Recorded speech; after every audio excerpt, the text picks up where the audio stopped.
सोगूत में इस्मान सुल्ताना के कमरे का मंजर दिखाया जाता है, जहां इस्मान सुल्ताना बैठी हुई होती हैं, लेकिन वो मुकम्मल तौर पर सेहतयाब नहीं होती। इसी दौरान बेंजी खातून बगैर इजाज़त लिए उस दरवाजे को खोलकर अंदर दाखिल हो जाती हैं और बाला खातून का नाम चिल्लाने लगती हैं। इस्मान सुल्ताना कहती हैं कि बेंजी खातून, आप बगैर इजाज़त कमरे के अंदर क्यों दाखिल हुई हैं? आपको इजाज़त लेकर अंदर दाखिल होना चाहिए था। फिर बेंजी खातून इस्मान सुल्ताना को बताती हैं कि ये पूरी चाल थी।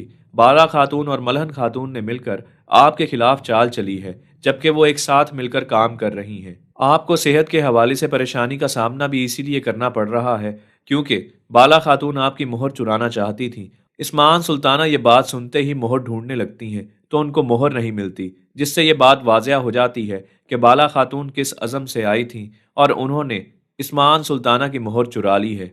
इस्मान सुल्ताना वहां पर मौजूद तमाम तर लोगों को कहती हैं कि उस गुस्ताख बाला खातून को ढूंढकर अभी इसी वक्त मेरे सामने पेश किया जाए। आवची जो कि दौड़ता हुआ बाहर की जानिब जाता है और बेंजी खातून भी उसके पीछे पीछे होती हैं।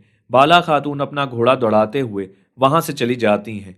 इतने में बेंजी खातून और आवची भी पीछे पीछे होते हैं और बेंजी खातून चिल्लाते हुए कहती हैं कि बाला खातून को गिरफ्तार करके दोबारा इस्मान सुल्ताना के पास लेकर आया जाए। दूसरी तरफ जंगल का वही मंजर दिखाया जाता है जहां मंगोल कमांडर समागर की गर्दन काट दी जाती है। उस्मान साहब अपने सिपाहियों से कहते हैं कि इसका जिस्म कहीं जाकर फेंक दो और इसका सर इसके मालिक को जाकर पकड़ा दो। फिर उस्मान साहब बेअंदर की तरफ देख रहे होते हैं और कहते हैं कि मेरे थोड़ा करीब आओ। बेअंदर हिम्मत करके थोड़ा सा करीब आता है। उस्मान साहब कहते हैं कि थोड़ा और करीब आओ।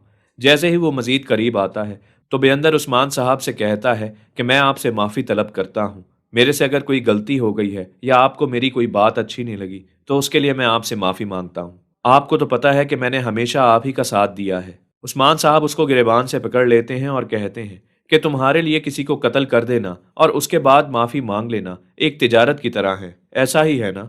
फिर उस्मान साहब उसकी पगड़ी के कपड़े को पकड़ते हुए कहते हैं कि अगर तुमने आइंदा जालिमों का साथ दिया तो मैं तुम्हारा सर काट दूंगा। बेअंदर जो कि डरा हुआ होता है वो उस्मान साहब से कहता है कि मेरे पास बहुत सोना और बहुत पैसा है, मेरी बहुत ताकत है और मैं आपको इसकी पेशकश करता हूँ क्योंकि आने वाली फतूहात में ताकत हासिल करने के लिए आपको पैसे, सोने और दौलत की जरूरत पड़ेगी।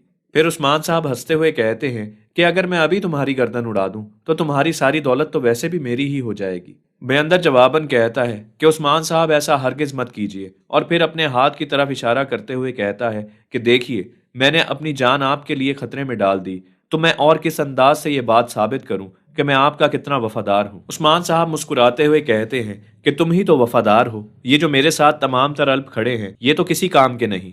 फिर उस्मान साहब कहते हैं चलो मैं तुम्हारी वफादारी तुम्हें साबित करने का एक मौका देता हूँ। इस पर बेअंदर हंसने लगता है। उस्मान साहब कहते हैं कि अभी पुरजोश होने की जरूरत नहीं।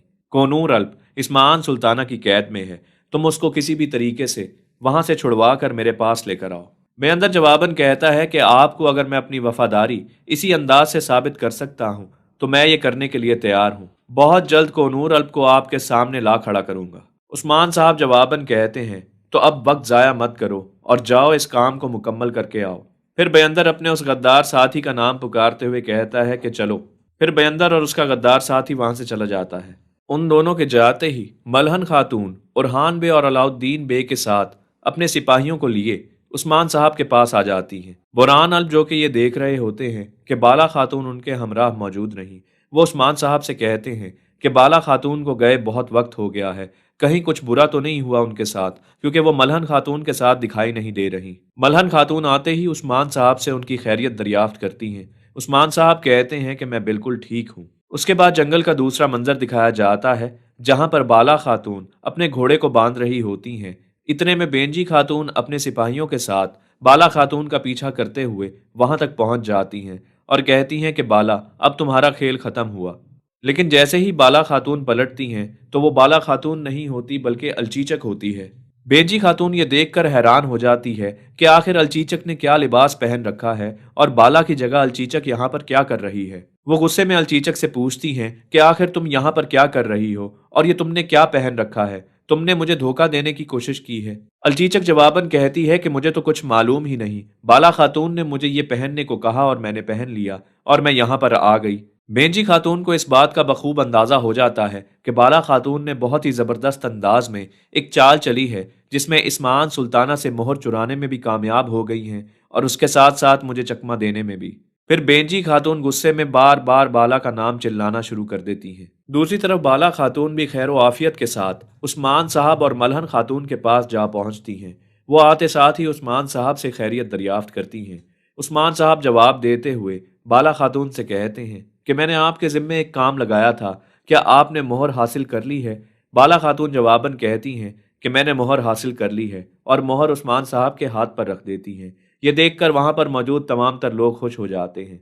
उस्मान साहब देखकर माशाअल्लाह बोलते हैं, जबकि मलहन खातून उस्मान साहब से पूछने लगती हैं कि मुझे ये बताइए, इस मोहर के हासिल करने से हमें क्या फ़ायदा होगा? उस्मान साहब जवाबन कहते हैं कि वो तमाम तर किले जो कि हमसे छीन लिए गए हैं, अब वो किले हमारे पास दोबारा आ जाएंगे।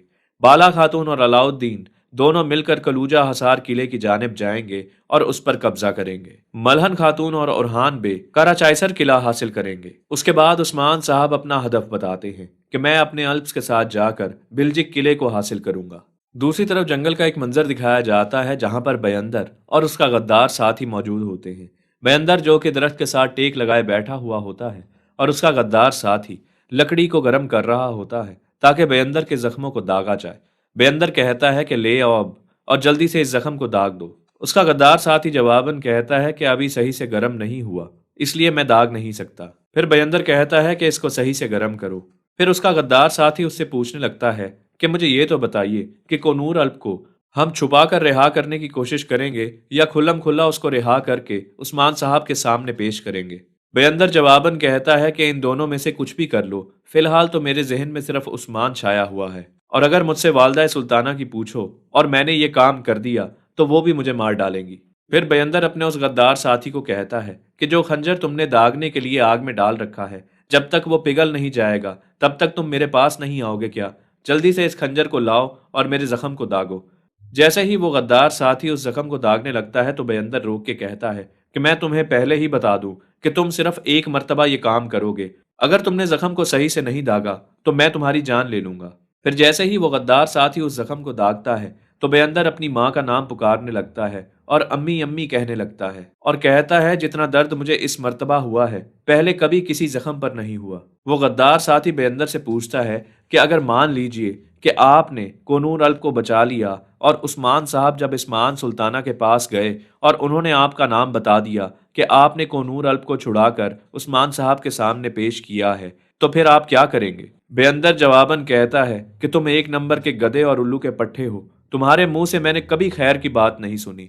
तुमने जब भी बोला है ऐसा ही कुछ बोला है। क्या तुम ये कहना चाहते हो कि वालदा सुल्ताना मुझे कत्ल कर देंगी? अस्तगफिरुल्लाह, ऐसा कभी भी नहीं होगा।